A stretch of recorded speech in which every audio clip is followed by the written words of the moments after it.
딱 하루만 볼 수 있다면, 딱 하루만 보게 된다면 꼭 하고 싶은 세 가지는 무엇인가요?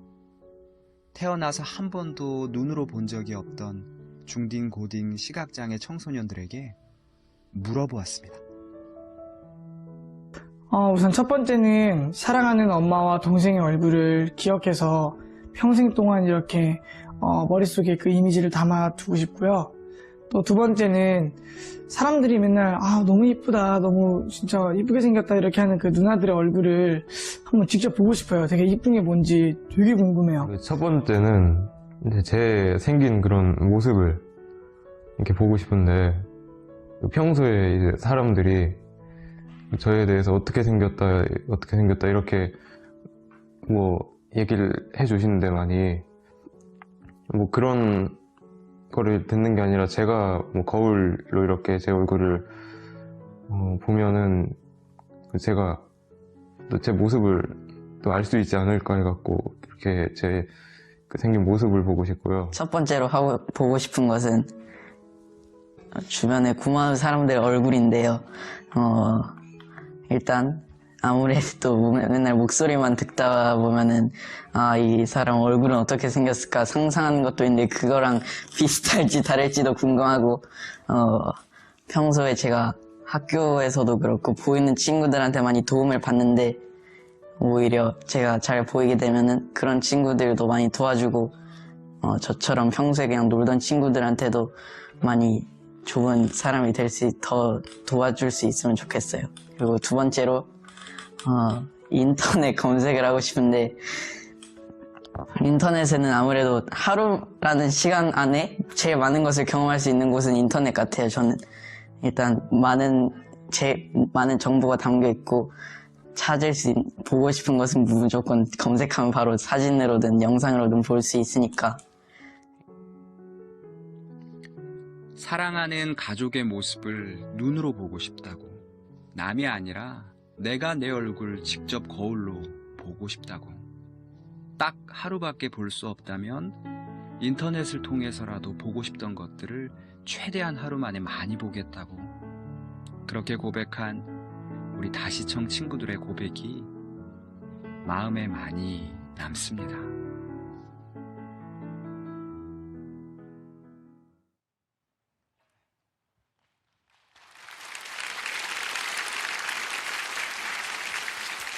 네, 할렐루야. 네, 하나님을 찬양합니다. 네, 저는 이 귀한 다음 세대 시각장애 청소년 청년들과 함께 즐겁게 사역하고 있는 양진철 목사입니다. 네. 네,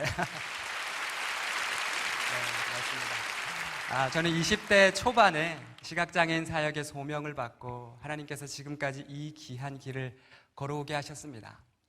시각장애인 사역을 하는 저는 목회자인데, 오늘 와서 알게 되었는데, 저는 시각장애인 사역을 하는 목사이지만 오늘 25분이나 되는 농인사역, 청각장애인 사역을 하시는 우리 농인교회 목사님들이 오셨다고 들었습니다. 우리 함께 환영했으면 좋겠습니다. 고맙습니다.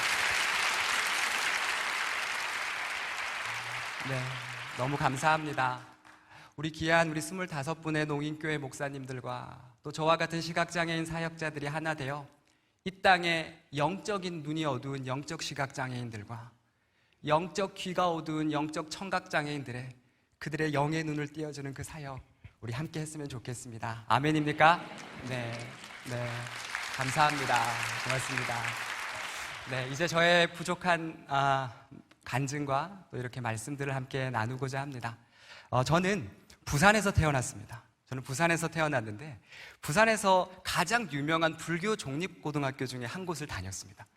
그리고 그 불교 종립고등학교에서 제일 큰 동아리가 있었는데, 그게 뭐냐면 불교 학생의 동아리였습니다. 저는 그 불교 학생의 동아리에 가입되어 있는 학생이었고, 그냥 가입된 게 아니라 거기서도 가장 높은 위치에 임원단 활동을 하는 학생이었습니다. 그리고 그것도 모자라서 전국 불교 학생의 행사와 활동들을 열심히 참석하는, 그야말로 저는 그 불교계에 촉망받는 그런 다음 세대였습니다. 여러분 혹시 그 108배라고 들어보셨습니까? 나는 108배 예전에 좀 하고 오늘 다니엘 기도에 왔다 하시는 분 손 한번 들어보시겠습니까? 어우, 예, 꽤 좀 있으신 것 같네요. 네, 저는 이 108배를 거의 10분 만에 거의 매일 아침 운동으로 이렇게 해버리는 그런 학생이었고요. 여러분 혹시 3,000배라고 들어보셨습니까? 3,000배. 예, 불상 앞에서 저를 3,000번 하며 이렇게 발언을 드리는, 그렇게 그 3,000배를 저는 9시간에 걸려서 9시간이 넘게 걸려서 했던 그런 고등학생이었습니다. 불교에도 여러분 캠프라는 게 있습니다. 뭐 우리 교회도 보면은 성경학교 캠프, 주일학교 캠프, 청년부 캠프 이런 것처럼 불교도 불교학교 캠프가 있는데요. 아무나 못 가는 캠프가 있는데 이게 임원들만 갈 수 있는 캠프입니다. 전국 불교 학생의 임원 수련회가 있는데 거기 가서 수료증 저 받았던 학생이었고요. 불교 사경공모전이라고 해서 부처님 오신 날이 되면 이렇게 이 불경의 한 절 한 절을 묵상하고 음미해서 이것을 받아 쓰고 또 거기다가 이 관세음보살, 또 아미타 부처, 또 연꽃 같은 거 이런 것들을 정성스럽게 그려서 이렇게 제출하는 그런 대회가 있습니다. 저 그거 매년 나가서 상 받는 학생이었습니다. 제가 이런 말을 청소년 집회 때 우리 아이들에게 했더니 그게 말이 되냐고, 목사님. 저기 있던 분이 어떻게 여기 와서 설교하실 수 있냐고. 그게 말이 되냐고 해서 그런 말이 돼 하면서 제가 PPT로 원래 그때 받았던 상들을 청소년 집회 때는 다 가지고 옵니다. 그런데 오늘은 다니엘 기도회이니 여러분 굳이 갖고 나오지 않아도 될 것 같아서 오늘은 그냥 나왔습니다. 여러분 혹시 그 반야심경이라고 아십니까? 반야심경. 예, 기독교에 주기도문이 있다면 불교에는 반야심경이 있지 않습니까? 저는 그 반야심경을 매일매일 읊었던 그런 학생이었습니다. 그런데 제가 반야심경 끊은 지가 지금 한참 시간이 지났는데 지금도 다 외웁니다. 그래서 다니엘 기도에 와서 이 반야심경을 한번 고백해 볼까 하다가 아니다. 불경을 고백했다가 혹시 불경스럽다고 말씀하시는 분도 있을 것 같아서 이것은 다음에 청소년들이나 청년들 만날 때 목사님 진짜예요 할 때 그때 보여드리도록 해야겠다 생각했습니다. 물 한 잔 마시고 해도 될까요? 네.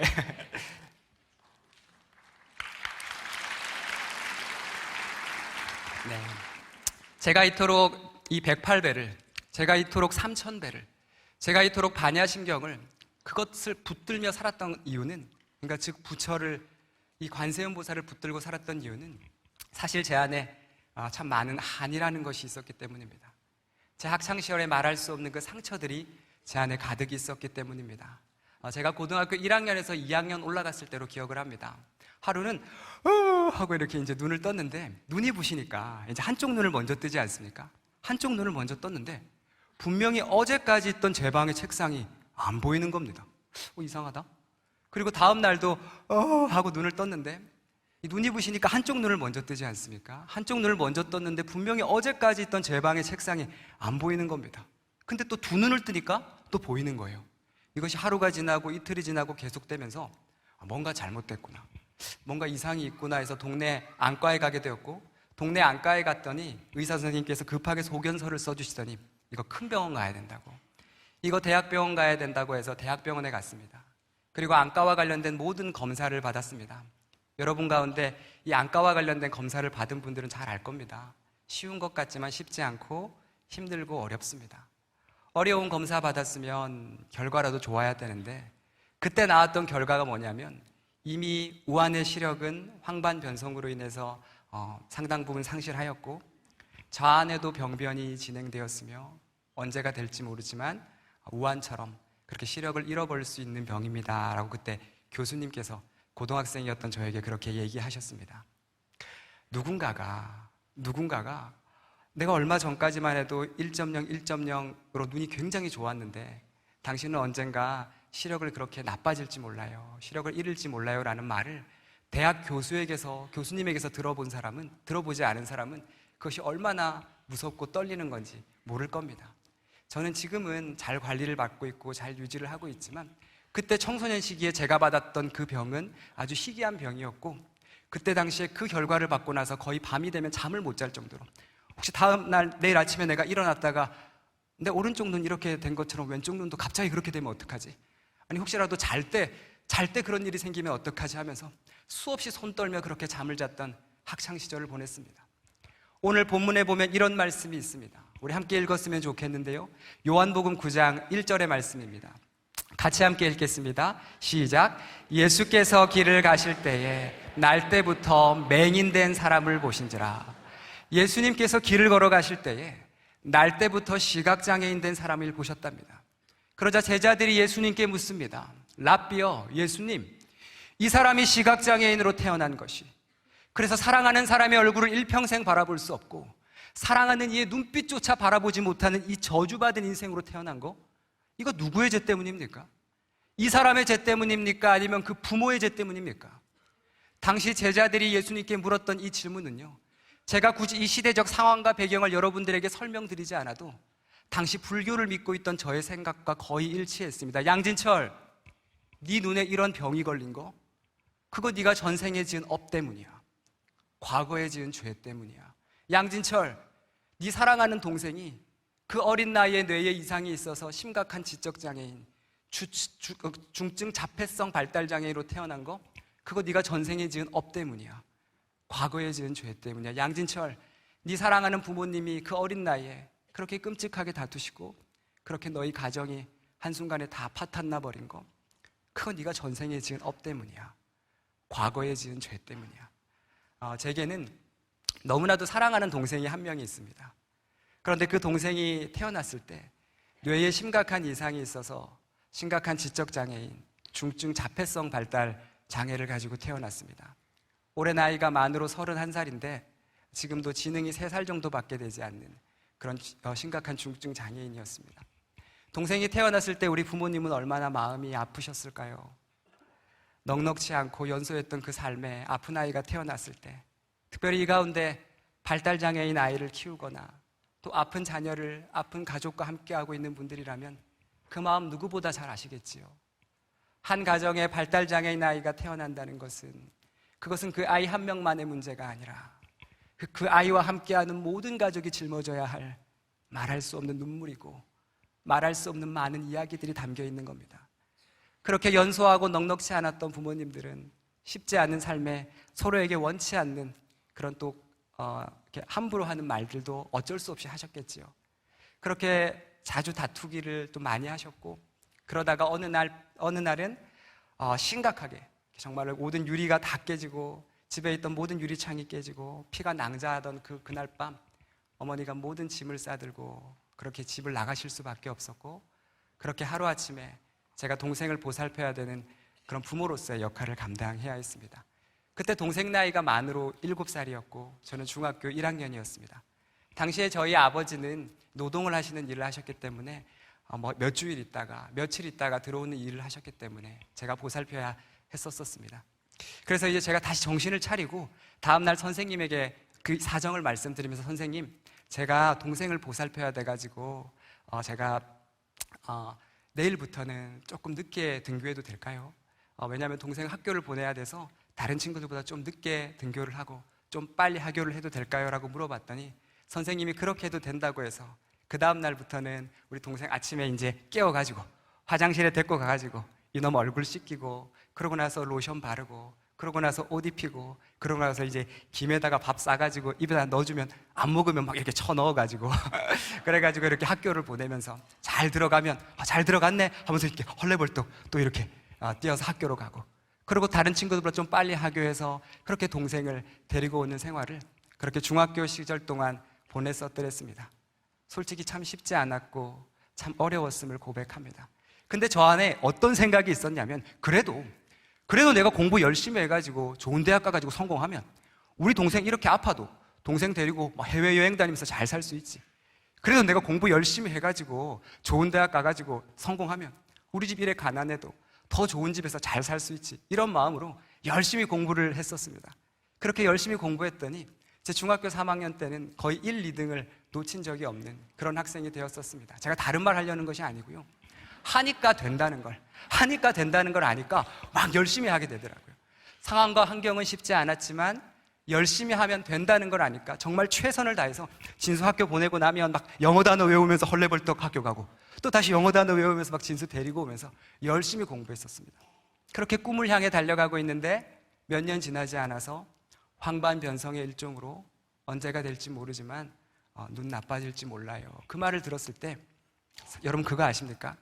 사람이 이렇게 뭔가 열심히 하다가 내 힘으로 되지 않는 걸 경험했을 때 이 줄이 땡땡하게 당겨있다가 탱 하면 한 번에 와라락 무너지는 것처럼 어떻게든 이겨보려고 살았던 내 모든 것들이 그 자리에서 멘탈이 다 무너지는 겁니다.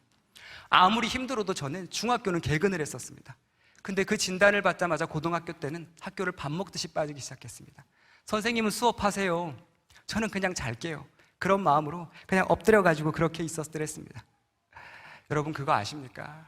이런 아픔과 눈물의 이야기가 자기에게 닥치면 사람들은 이 사람이 이렇게밖에 살 수 없었을 그의 눈물과 아픔을 바라보는 것이 아니라, 이 사람 이렇게 될 수밖에 없었던 그의 눈물과 그 과정을 보는 것이 아니라, 이 사람 이렇게밖에 될 수 없었던 이유가 있는 거지, 이렇게 될 수밖에 없는 이유가 있는 거지 하면서 함부로 말하고 함부로 조롱합니다. 그때 저의 삶은 참 많은 조롱과 아픔이었던 것 같습니다. 그런데 여러분, 이 이야기를 주목했으면 좋겠습니다. 그때 그런 저를 다르게 봐준 친구가 있었습니다. 어떤 친구가 제가 엎드려 있는데 이렇게 터벅터벅 걸어오더니 쳐라 하면서 저를 깨우는 겁니다. 그거 뭔데? 하고 눈을 떴지요. 그랬더니 이거 한번 들어봐라 하면서 자기가 듣고 있던 이어폰을 저에게 꼽아주는 겁니다. 그래서 뭔데? 하고 들어봤지요. 들어봤더니 이 노래는 제가 세상을 살아가면서 난생 처음 들어봤던 노래였습니다. 누군가가 나라는 사람의 인생을 알고 만든 노래 같았습니다. 그 노래가 뭐였냐면 이거였습니다. 남이 가진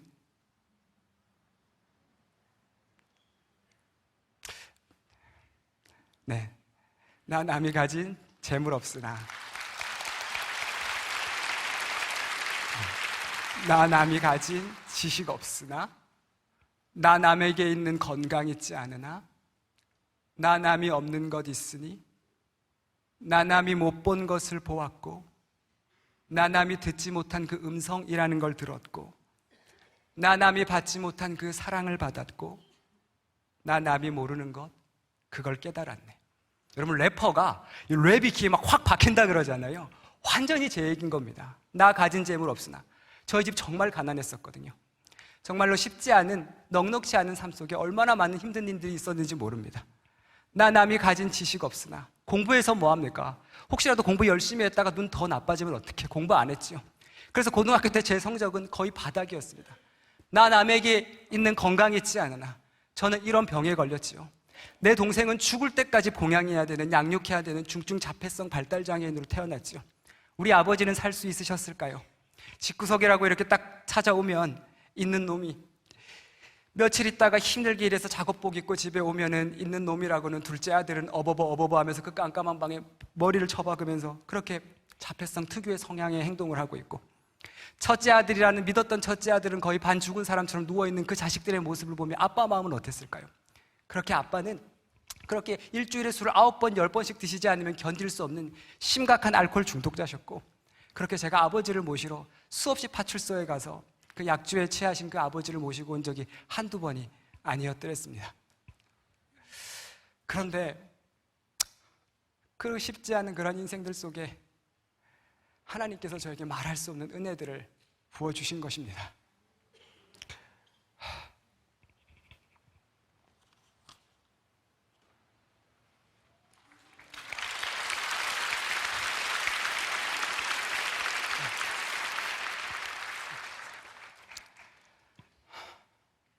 사실은 제가 원래 이러지 않는데 오늘 이 자리에 제 동생도 나와 있고 저희 가족들이 오다 보니까 제가 이런 적이 한 번도 없었는데, 제가 설교 많이 하는데 지금 아무 생각이 안 나고 지금 멍해져 있습니다. 정말 죄송합니다.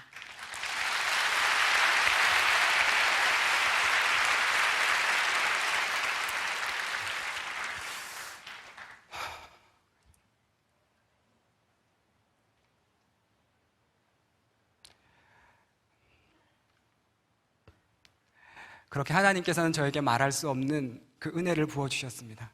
제가 이 노래를 듣고 나니까 갑자기 제 안에 이런 생각이 드는 거예요. 저희 학교에는 법당이 있었습니다. 법당이. 그런데 이 법당은 마룻바닥으로 돼가지고 여름에는 시원하고 겨울에는 따뜻했습니다. 여름에는 시원하고 겨울에는 따뜻했는데요.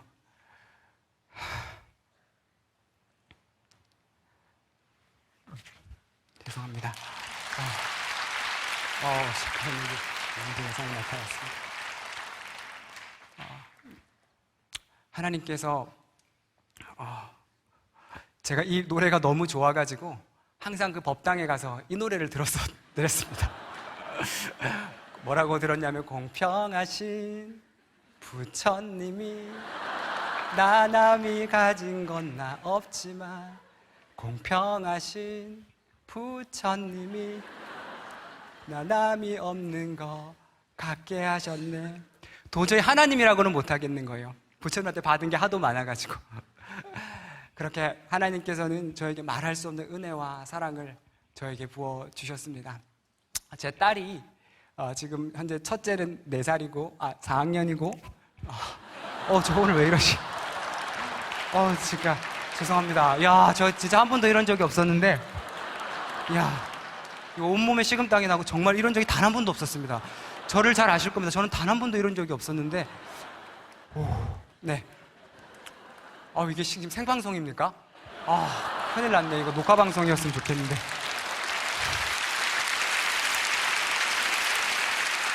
정말 죄송합니다. 저희 첫째 아이가 이유식을 이렇게 먹일 때, 우리 아내가 이유식을 먹일 때, 제가 그 모습을 보면서, 하나님도 나에게 그렇게 이유식과 같은 그런 음식을 나에게 먹여주셨구나. 그런 생각을 하게 되었더랬습니다. 죄송합니다. 정말 죄송합니다. 저 이런 적이 정말 한 번도 없었습니다. 하나님 도와주십시오. 하나님 도와주십시오. 하나님 저에게 은혜를 주십시오.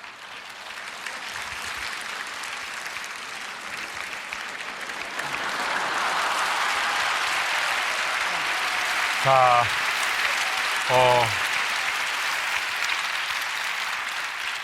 동생분이 오셨다고 그랬잖아요. 예, 어디 계세요? 예, 한번 일어서 주세요. 네. 잠깐 쉬고 계세요. 자, 우리, 축복성 할까요? 하나님께서 당신을 통해 우리 손을 내밀어서 한번 축복하고, 그리고 오늘, 농인 목사님들 오셨잖아요. 한번 일어서 주세요.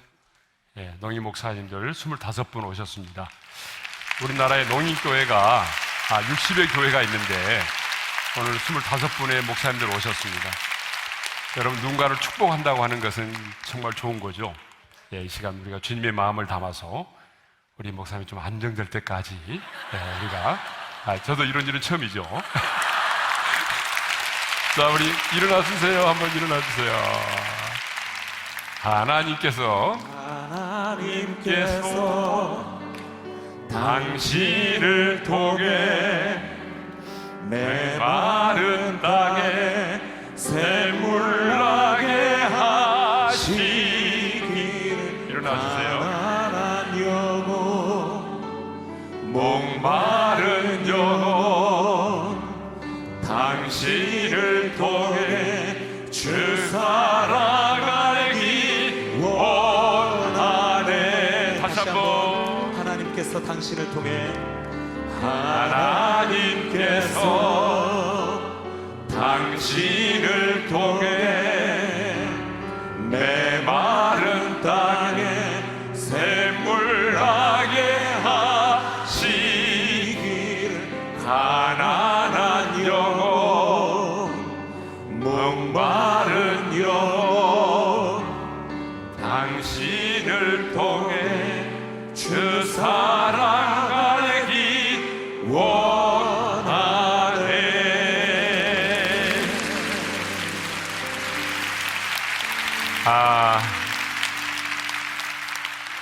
오늘은 토요일이잖아요, 그죠? 그러니까 일찍 돌아갈 생각하지 마시고요. 우리 강사님들 시간을 구애받지 마시고 오늘 차분하게 여유롭게 해주시면 좋겠습니다. 오늘 보니까 정말 이전보다도 갑절의 은혜가 우리 가운데 임할 것 같습니다. 우리 강사님 위해서 박수 한번 하겠습니다. 네. 제가 한번 기도하겠습니다.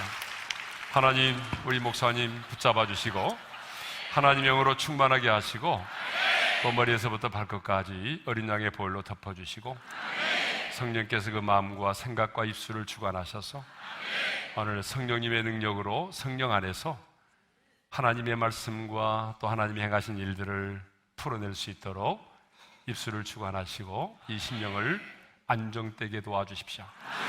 예수님의 이름으로 축복하며 기도합니다. 아멘. 감사합니다. 네.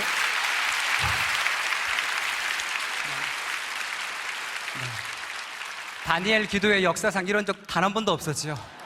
저도 한 번도 이런 적이 없었는데 제가 어떻게 하다 이렇게 되었는지 모르겠습니다.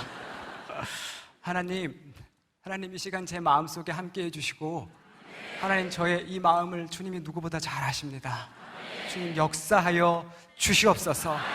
하나님 함께하여 주시옵소서.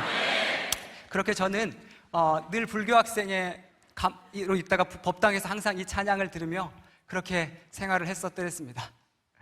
그리고 나서 이제 어느 정도 시간이 지나서 제가 이제 대학을 가게 되었습니다. 대학에 갔더니 대학에서 동생이 하루에도 몇 번씩 이렇게 전화가 오는 거예요. 무슨 전화였냐면 따르릉 하고 전화가 왔는데 형 있다. 나 오늘 이렇게 다큐로 하려고 한 게 아니었는데 정말 죄송합니다. 형 있다라고 전화가 온 겁니다. 그래서 진수야 그래 형 있어. 형 없다 아니야. 그럼 진수야 형 없다 아니야. 형 있어. 네. 다시 조금만 마음을 가져도 될까요? 네. 네.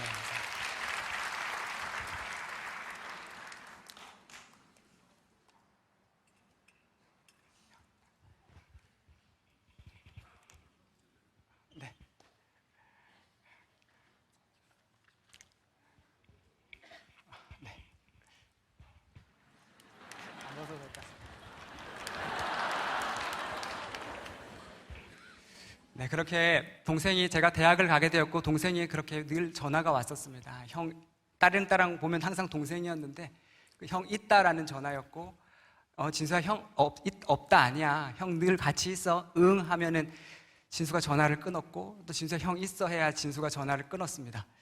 그게 무슨 말이냐면요. 하나님 오늘 그렇게 진수의 전화를 받으면 저는 도저히 학교 생활을 하기가 너무 힘들었고 한 달 정도 그래 한 학기만 버티고 그래 내려오자 한 학기만 버티고 내려오자 그 마음으로 학교를 다녔었습니다. 그러다가 저의 이런 사정을 알고 어떤 친구들이 저에게 와가지고는 철아 내가 네 사정을 알았어. 내가 너를 위해 기도해 줄게. 아니 네 동생을 위해 기도해 줄게 라고 말하며 저에게 저를 데리고 어떤 동아리방에 가게 되었고 알고 보니 그 동아리방은 CCC 대학생 선교회 친구들이 있는 그런 동아리방이었습니다. 그 동아리방에 봤더니 제가 난생 처음 봤던 친구들이 기도를 하면서 내 동생을 위해 기도해주고 있는데 제가 어떻게 위로가 되지 않을 수 있었겠습니까?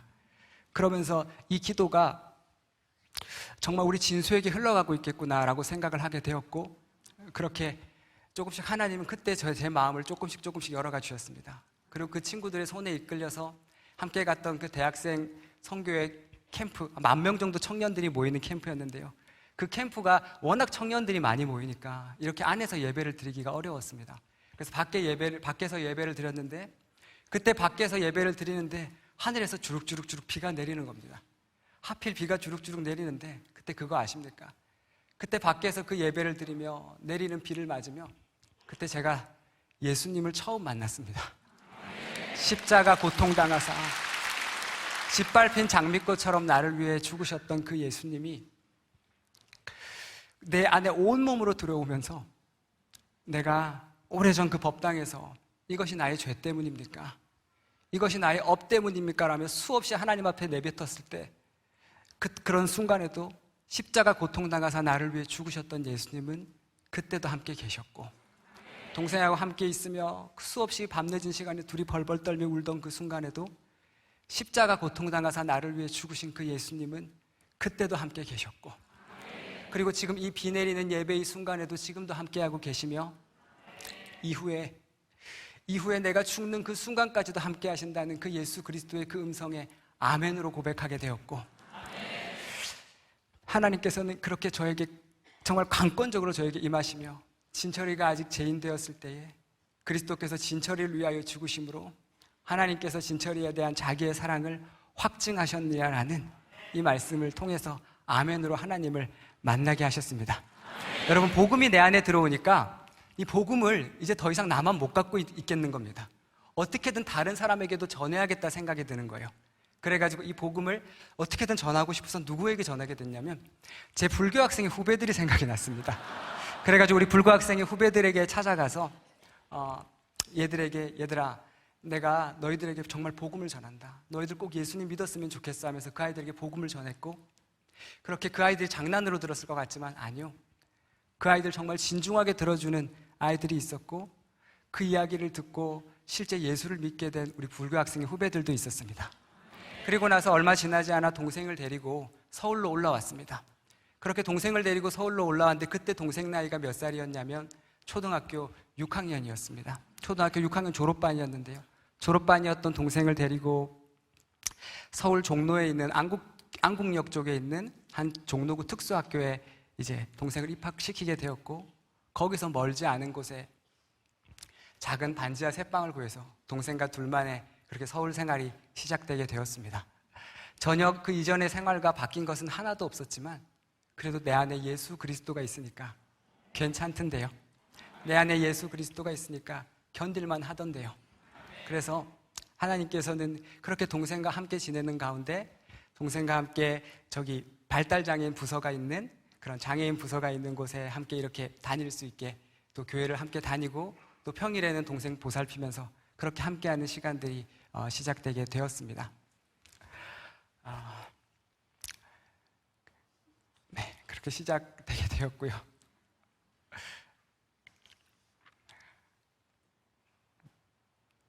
그렇게 동생과의 생활을 시작하면서 제 안에 무슨 생각이 들었냐면, 그런 일은 일어나지 않겠지만 혹시라도 내 오른쪽 눈이 갑자기 이렇게 나빠진 것처럼 내 왼쪽 눈도 갑자기 나빠지면 내 동생은 누가 책임져 주지?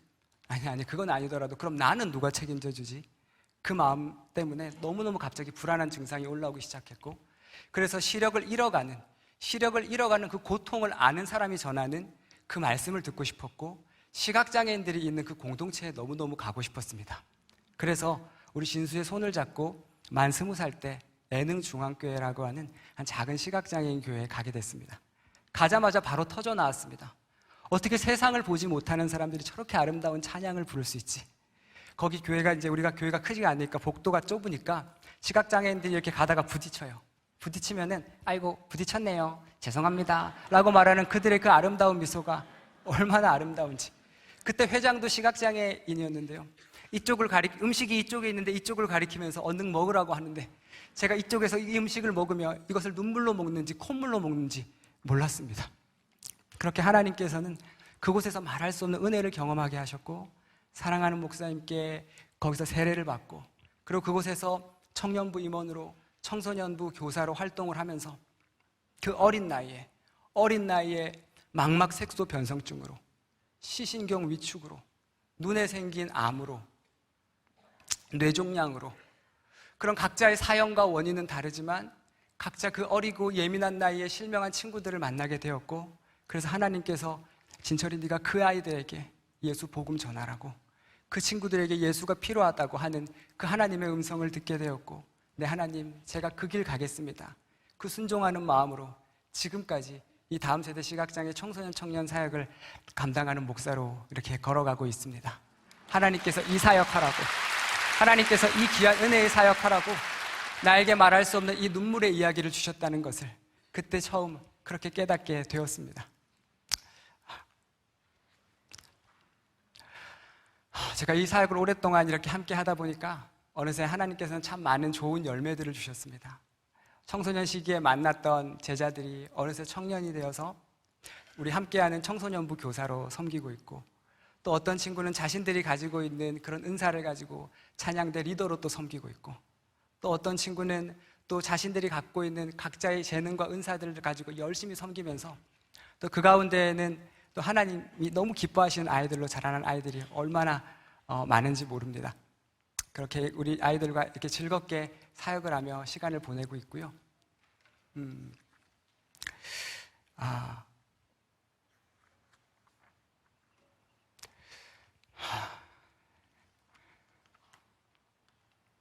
그렇게 시간을 함께 보내면서 하나님께서 참 많은 그런 은혜의 이야기들을 저에게 부어주셨습니다. 오늘 본문에 보면 이런 말씀이 있습니다. 예수께서 길을 가실 때에 날 때부터 맹인된 사람을 보신지라. 예수님께서 길을 걸어가시다가 날 때부터 시각장애인 된 사람을 보셨답니다. 여러분, 맹인은, 여기 나와 있는 본문 속 맹인은 앞을 보지 못하는 사람입니다. 앞이 보이지 않는 맹인은 앞이 보이지 않으니 세상을 볼 수 없었습니다. 맹인은 세상을 볼 수 없었기에 당연히 예수님을 볼 수가 없었습니다. 맹인은 예수님을 볼 수 없었지만 예수께서 맹인을 보신지라. 맹인은 예수님을 볼 수 없었지만 예수님께서 맹인을 보셨답니다. 예수께서 맹인을 보셨다라는 것은 그냥 보신 것을 말하는 것이 아닙니다. 일평생 맹인으로 살아가며 홀로 흘렸을 그의 눈물을 보셨다는 겁니다. 일평생 맹인으로 살아가며 말할 수 없는 아픔을 가지고 있는 그의 눈물의 이야기를 보셨다는 겁니다. 이것은 맹인만의 이야기가 아니라 사실은 우리의 이야기입니다. 우리도 영적으로 맹인이어서 예수님을 보지 못했습니다. 영적인 맹인인 우리는 예수님을 보지 못했습니다. 그런데 예수님께서는 그 영적인 맹인이었던 당신을 보신지라, 영적인 맹인이었던 나를 보신지라, 그리고 수많은 눈물과 아픔 가운데 켜켜이 쌓아놓은 나의 눈물과 아픔을 보시고 아신다고 말씀하셨습니다. 오늘 요한복음 9장 2절의 시선은 그런 신의 시선과는 전혀 다른 시선을 우리에게 보여줍니다. 제자들이 물어 이르되 랍비여, 이 사람이 맹인으로 난 것이 누구의 죄로 인함이니까? 자기니까? 그의 부모니까? 제자들이 예수님께 물었던 이 질문은요, 이 시대가 맹인을 바라보는 이 시선과 전혀 다르지 않습니다. 이 시대는 이 맹인과 아픈 길을 걸어가는 사람들을 바라보며 함부로 말하고 함부로 평가합니다. 이 사람 이렇게밖에 태어나지 못한 이유가 있는 거지, 이 사람 이렇게밖에 살 수 없었던 이유가 있는 거지 하면서 함부로 평가하고 함부로 말합니다. 그러나 우리가 그런 소리 앞에 얼마나 많이 무너지고 얼마나 많이 깨졌었습니까? 오늘 이 시간, 그러나 여러분, 그런 소리 앞에 우리는 살았지만 9장 3절에 우리 예수님의 음성을 주목하시길 원합니다. 9장 3절에 예수님께서는 우리에게 이렇게 말씀하십니다. 예수께서 대답하시되 이 사람이나 그 부모의 죄로 인한 것이 아니라 그에게서 하나님이 하시는 일을 나타내고자 하십니다. 아멘, 아멘. 하나님께서 우리를 이렇게 바라보십니다.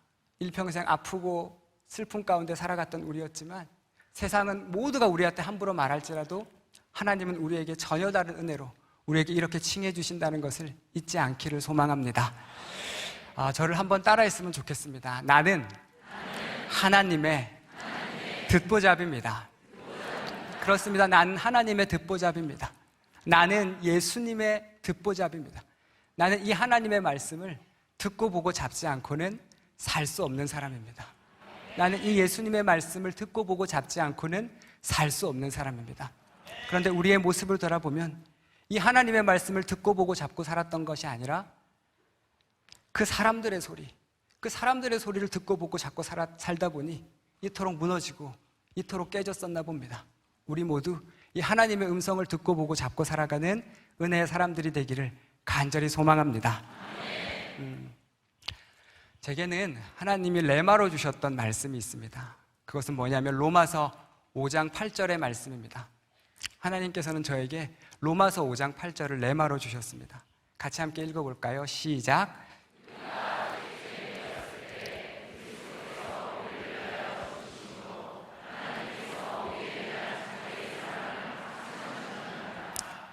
아멘. 제가 이 말씀을 묵상을 하는데 갑자기 이런 생각이 드는 겁니다.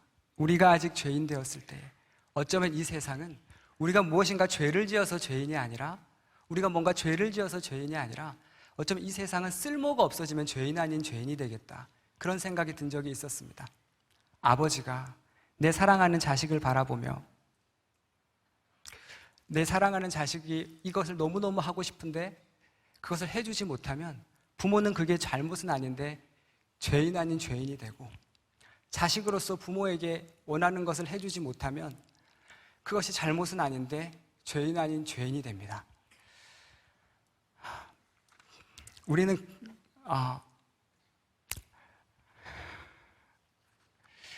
그리고 직장에는 그렇지 않습니까? 직장에는 능력이 없으면 그게 죄는 아닌데 죄인 아닌 죄인이 되고,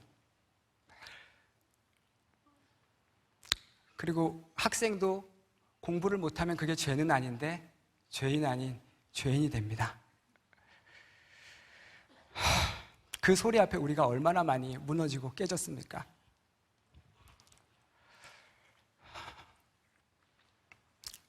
그런데 유진 피터슨이라고 하는 사람도 똑같이 우리가 아직 죄인 되었을 때라는 말을 이렇게 의역을 번역을 하더라고요. 우리가 그분께, 그러나 하나님은 우리가 그분께 아무 쓸모가 없을 때에 당신의 아들을 희생적 죽음에 내어주심으로 그렇게 우리를 위해 당신의 사랑을 아낌없이 내놓으셨습니다. 유진 피터슨은 우리가 아직 죄인 되었을 때라는 말을 우리가 그분께 아무 쓸모 없을 때라고 의역을 번역을 했습니다. 제가 이 말씀을 보면서 이 기사가 문득 떠올랐습니다. 12달러 금붕어 위에 500달러 쓴 여성 가치 있는 일. 이 기사가 어떤 건지 한번 읽어드릴게요. 호주의 한 여성이 12달러를 주고 금붕어를 한 마리 삽니다. 근데 그러니까 우리 돈으로 15,000원 정도 주고 금붕어를 산 거죠. 15,000원 정도 주고 금붕어를 샀는데 이 금붕어가 너무 예뻐서 이제 수초도 사고 또 뭐 여러 가지들을 샀겠죠. 그런 것들을 사서 이렇게 어항에다가 그 금붕어를 키우면서 그렇게 그 금붕어를 키우고 1년 동안 키웠는데 그 금붕어가 갑자기 이렇게 막 이렇게 어항 속에 있다가 갑자기 돌멩이를 삼켜버린 겁니다. 그래가지고 그 금붕어가 죽기 일부 직전이 되어서 그 금붕어를 데리고 그 동물병원으로 갑니다. 그래서 동물병원에 갔다가 급하게 동물병원으로 가게 되는데 그 동물병원에서 이 금붕어를 고치기 위해서 들었던 비용이 우리 돈으로 총 500달러가 듭니다. 그러니까 12달러 쓰고 산 금붕어를 500달러를 주고 고쳤다는 겁니다. 여러분 이게 이해가 되십니까? 이게 납득이 되십니까? 근데 저는 그것이 납득이 되더라고요. 왜냐하면 이 금붕어는 그냥 금붕어가 아니라 내 금붕어, 내 정복이었기 때문입니다. 제가 이 기사를 읽으면서 한 사람이 떠올랐습니다. 그게 누구였냐면 제 동생이었습니다. 제 동생은 장애가 좀 많이 심했었습니다. 그래서 고등학교를 졸업하고 나면 우리 진수 같은 아이들은 거의 갈 데가 많지 않습니다.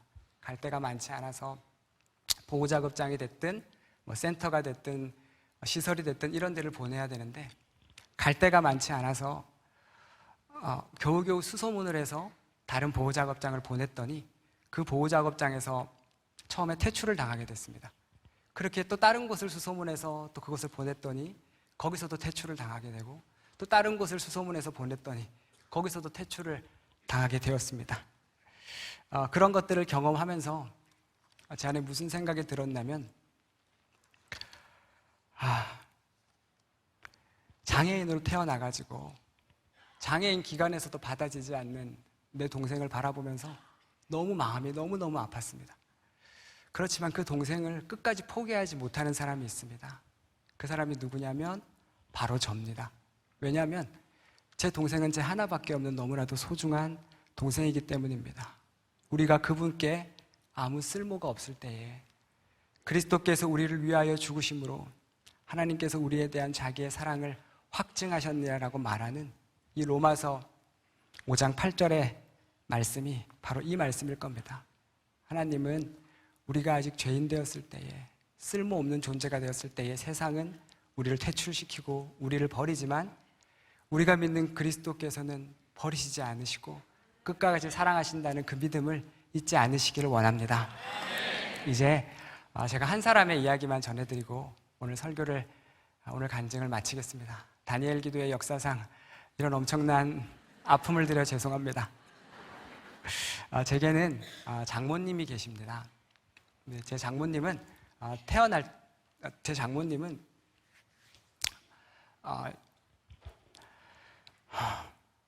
저에게 자주 이런 말씀을 하셨습니다. 사위, 나는 어릴 때 되게 예뻤고 되게 귀여웠어. 그런 말씀을 종종 하셨습니다. 그리고 나서 하루는 우리 장모님이 초등학교 4학년 때 영호가 엄마가 저녁 식사 준비하고 있을 테니까 저기 가가지고 좀 놀다 온나 했더니 우리 장모님이 네 알겠어요 하고는 이제 혼자서 소꿉놀이를 하고 있었다고 합니다. 그런데 저기 보니까 뭔가 이게 폭탄 만들기 좋은, 그러니까 뭔가 이렇게 그릇 만들기 좋은 뭔가가 있어가지고 가가지고 그것을 가지고 와서 돌에다가 팍팍팍 쳤더니 갑자기 벙 하고 터지더니 그것이 온몸에 사정없이 바뀌기 시작했답니다. 알고 보니 그것이 폭탄이었던 겁니다. 그래서 그 폭탄이 온몸에 박히고 또 손에 박히고 얼굴에 박히고 가장 가슴 아픈 건 눈에 박혀서 그렇게 엄마는 그 장모님을 업고 내 딸 살려야 된다고, 내 딸 살려야 된다고 이 병원 저 병원을 다니게 되었고, 그렇지만 너무나도 심하게 박힌 폭탄으로 인해서 손가락의 상당 부분들을 잘라내지 않을 수 없었고, 그리고 몸에 흉터가 나지 않을 수 없었고, 가장 가슴이 아픈 것은 눈에 심하게 박힌 이 폭탄 파편으로 인해서 안구를 적출하지 않으면 안 됐었다고 합니다. 그렇게 우리 저희 장모님 조금 있다 같이 밥 먹자 했던 그 엄마를 다시는 볼 수 없게 된 실명자가 된 겁니다. 그 아이도 얼마나 힘들었던지 얼마나 아팠던지 몇 년 동안 누군가의 손을 잡지 않고는 밖을 나가지 못했다고 합니다. 그리고 몇 년이 지나고 나서 아빠의 손을 잡고 한 미션 스쿨, 맹학교를 가게 되었고, 그 맹학교에서 시각장애인들이 배우는 안마라는 기술을 배우고, 또 그곳에서 그 예배를 드리다가 예수라는 분을 알게 되었다고 합니다. 그리고 그것을 졸업하고 나서 같은 시각장애인 남편을 만나 결혼을 하게 되고, 그리고 나서 결혼을 하게 되었고, 그리고 나서 하나님의 은혜로 임신을 하시게 되었다고 합니다. 한 달, 두 달, 세 달, 네 달, 다섯 달, 여섯 달 배가 불러오면서 이렇게 기도하셨대요. 10달 뒤에 태어날 내 아이는 우리 부부처럼 눈 안 보이지 않고 눈 나쁘지 않고 눈 좋게 태어나게 해주세요. 10달 뒤에 태어날 내 아이는 하나님 잘 믿는 그런 믿음의 딸로 태어나게 해주세요. 믿음의 자녀로 태어나게 해주세요. 그렇게 기도하셨대요. 그리고 10달이 지나고 응애 아이가 태어났습니다. 보니까 딸이었답니다. 사람들이 말해요. 아우, 딸 너무 예뻐요. 딸 너무 귀여워요. 그런데 정작 그 아이를 자신의 뱃속으로 잉태하고 낳았던 엄마는 그 아이의 얼굴을 전혀 보지 못합니다. 그리고 그 아이가 자라나서 이렇게 아장아장 걸을 수 있는 나이가 되었을 때 다리에 방울이라는 걸 달았대요. 다리에 방울을 달아가지고 이 딸랑딸랑 소리가 여기 계단 쪽에 날라치면 계단 위험하다 하면서 그 아이를 데리고 오고, 딸랑딸랑 소리가 저기 가스레인지 쪽에 날라치면 불 위험해 하면서 이 아이를 정말 애지중지 사랑으로 키웠다고 합니다. 그러고 아이가 키가 자라나서 엄마랑 키가 비슷해졌을 때쯤 애능중앙교회라고 하는 이 시각장애인 교회를 엄마랑 같이 이렇게 오게 되었는데요. 그러면서 함께 성가대로 섬기고 이것저것 섬기다가 거기서 너무나도 자기 운명과도 같은 한 멋진 오빠를 하나 발견하게 되었다고 하는데, 그 사람이 누구였을까요? 바로 접니다. 오늘 이 엄청난 사고를 친 접니다. 저도 우리 아내를 보고 너무너무 서로 좋아하게 되었고 사랑하게 되었고, 그렇게 우리는 서로 결혼하게 되었습니다.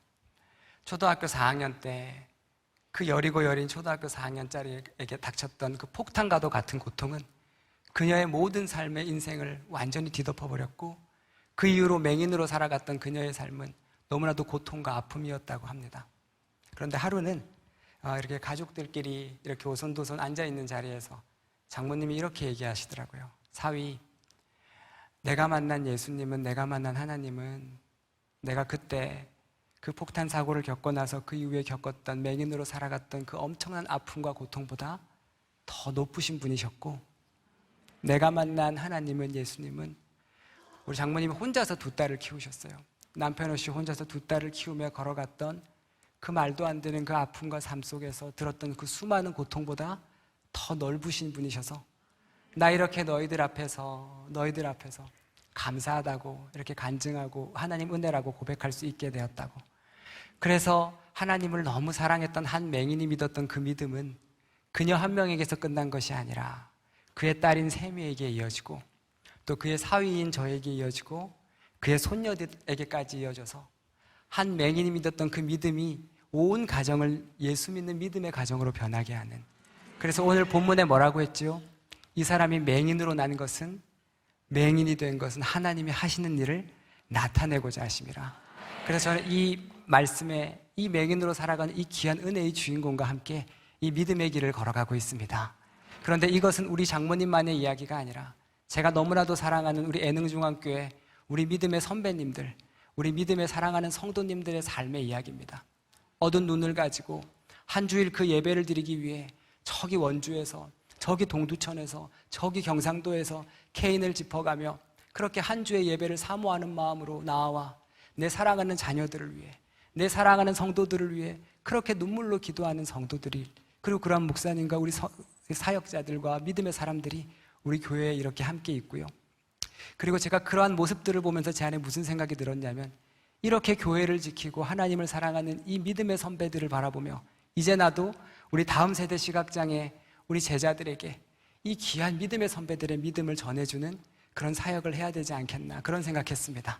그래서 이제는 우리 제자들과 함께 지저스 아이즈라는 이름으로 우리가 육신의 눈은 어둡지만 예수님을 바라보는 눈은 누구보다 밝은 사람, 즉 예수님의 눈을 가진 사람 되어 이제는 우리가 이 예수님의 눈이 머무는 곳으로 나아가는 그런 주님의 사명자, 그런 예수님의 선교자, 예수님의 기도자 되자, 그 마음 가지고 이 귀한 믿음의 사역들 우리 함께 걸어 나아가고 있습니다. 이제 어느새 그 시각장애 제자들이 각자의 캠퍼스와 또 직장과 학교에서 각자의 자리에서 기도하는 기도의 운동을 시작했고요. 이제 내년부터는 우리 귀한 제자들과 함께 함께 연합하여 우리 시각장애 청년들이 함께 하나님께 기도하고 하나님을 찬양하는 연합의 기도의 운동을 시작하고자 합니다. 시각장애인 친구들이, 청년들이 하나님께 기도할 때 하나님 얼마나 많은 은혜의 역사를 이루어 주실까요? 이 땅에 육신의 눈은 보일지 몰라도 영적인 눈이 어두운 그 모든 사람들에게 우리 귀한 믿음의 친구들이 그 은혜를 선포하는 역사들이 있기를 간절히 소망합니다. 특별히 오늘 이 시간, 이 자리, 이곳에 나온 너무나도 귀한 여러분, 오늘 이 시간 이 찬양 함께 부르며 저의 간증을 마치려고 하는데요. 여러분, 오늘 제가 여러 가지 많이 실수하고 갑자기 온몸에 식은땀이 나고 제가 봤을 때 이게 갑자기 나타난 공황 같은 증상이었던 것 같습니다. 저는 이렇게 연약한 사람입니다. 전 진짜 이렇게 연약한 사람입니다. 그런데 이 연약한 사람을 하나님이 이 말도 안 되는 곳에 세워주셨습니다. 여러분, 우리 모두 연약하고 쓸모없는 존재 같은 모습으로 느껴질 때가 있지만 우리가 믿는 하나님은 우리가 그분께 아무 쓸모가 없을 때에 그리스도께서 우리를 위하여 죽으심으로 하나님께서 우리에 대한 자기의 사랑을 확증하셨느니라 말씀하셨습니다. 오늘 저는 이제 돌아가면 얼마나 한국교회에 엄청난 이런 그걸 받을까요? 제 옛날 설교 다 찾아보겠죠. 양진철 목사님이 진짜 이렇게 설교하나? 이제 제 옛날 설교 조회수 엄청 올라가겠네요. 네, 정말로 제가 이런 공황이 갑자기 올지 몰랐습니다. 그럼에도 그 누가 뭐라 해도 제 솔직한 중심을, 제 이 연약한 중심을 우리 예수님이 제일 잘 아시고 그럼에도 이곳에 세워주셔서 간증하게 하셨으니 제가 이곳에 앞에 나와 말로만 번듯한 사역자 아니라 저 내일 또 돌아가면 우리 시각장애인 성도님들 만날 거고 인생의 아픔을 가진 제자들 만날 거고 수많은 눈물을 가진 사람들 만날 텐데 오늘 제가 설교는 말이 전혀 번듯하지 못했고 온갖 식은땀과 이런 설교를 저도 태어나서 할 줄 몰랐지만 그러나 제가 내일부터 돌아갈 내 사역의 현장 속에는 내가 만날 사람들 속에는 삶으로 설교할 겁니다. 정직하게 사랑할 거고 중도에 실명하고 수많은 아픔의 인생길을 걸어가고 수많은 가슴에 찢어짐을 겪고 있는 우리 사랑하는 성도님들과 수많은 믿음의 사람들, 또 예수 믿지 않는 사람들에게 솔직한 삶으로, 말로 번듯한 달변이 아니라 정말 삶으로 그들을 안아주는 사역자 되겠습니다. 네, 오늘의 이 모습 여러분 잘 오셨습니다. 기억하십시오. 정말 기억하십시오. 이제 마지막으로 딱 제가 20년 전에 이 찬양 처음 들었어요. 제 나이가 이제 어느 정도 가늠이 되죠. 고등학교 때 맨 뒷자리에서 엎드려 있을 때 저에게 찾아가 와가지고 가장 힘들었던 나에게 들려주었던 이 찬양, 혼자 골방에서, 혼자 법당에서, 혼자 교실에서 이 노래가 너무 좋아 들었던 이 찬양, 참 많이 찬양인지도 모르고 들었던 이 노래, 이제 딱 20년이 지났습니다. 20년이 지나서 이 말도 안 되는 자리에서 홀로 눈물 흘리며 불렀던 이 노래를 하나님께서 이제 너 혼자가 아니라 여기 모인 수많은 믿음의 기도의 용사들과 함께 공평하신 하나님을 높여 올려드리라고, 오늘 이 찬양 함께 부르라고 하나님 오늘 이 시간을 허락해 주셨습니다. 오늘 이 시간, 제가 20년 전에 가장 눈물 흘리고 아플 때 하나님이 나에게 이유식처럼 떠먹이셨던 이 찬양, 이제는 여러분과 함께 나누고 싶습니다. 우리 간절한 마음으로, 우리 정말 믿음의 마음으로 우리 이 찬양 함께 하나님께 올려드립시다. 가진 재물 없으나 남이 가진 지식 없으나 남에게 있는 건강이 있지 않으나 남이 없는 것 있으니 한 번 더. 나 가진 재물 없으나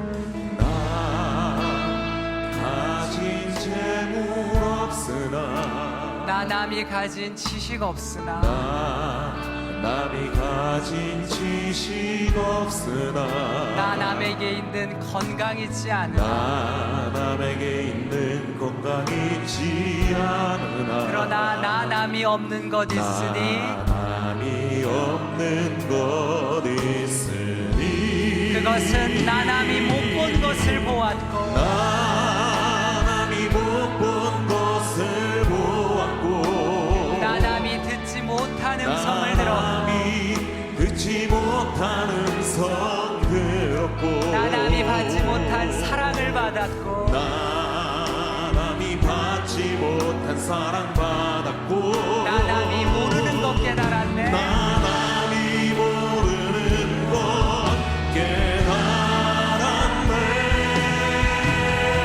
공평하신 하나님이 공평하신 하나님이 남이 가진 건 나 없지만 공평하신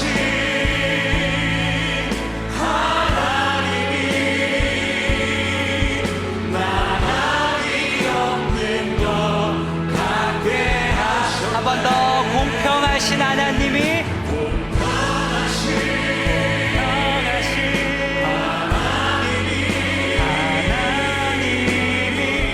남이 가진 건 나 없지만 공평하신 하나님이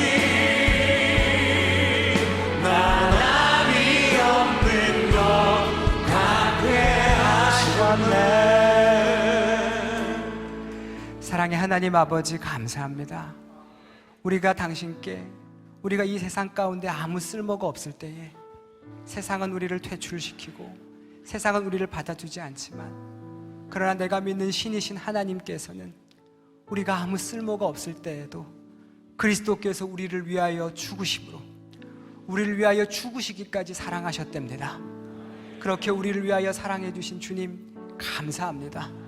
하나님, 이 땅 살아가며 요한복음 9장 2절에 나를 죽이는 그 수많은 사람들의 소리를 우리가 붙들고 살았습니다. 어쩌면 그래서 우리는 이토록 무너지고 깨졌었나 봅니다.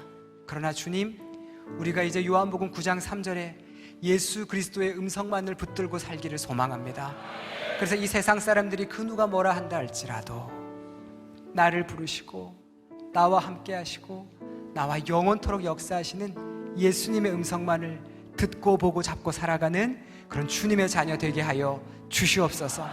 그래서 공평하신 하나님이 나 남이 가진 건 나 없다 할지라도 공평하신 하나님이 나 남이 없는 것을 갖게 하셨음을 고백하는 그런 은혜의 사람 되게 하여 주시옵소서.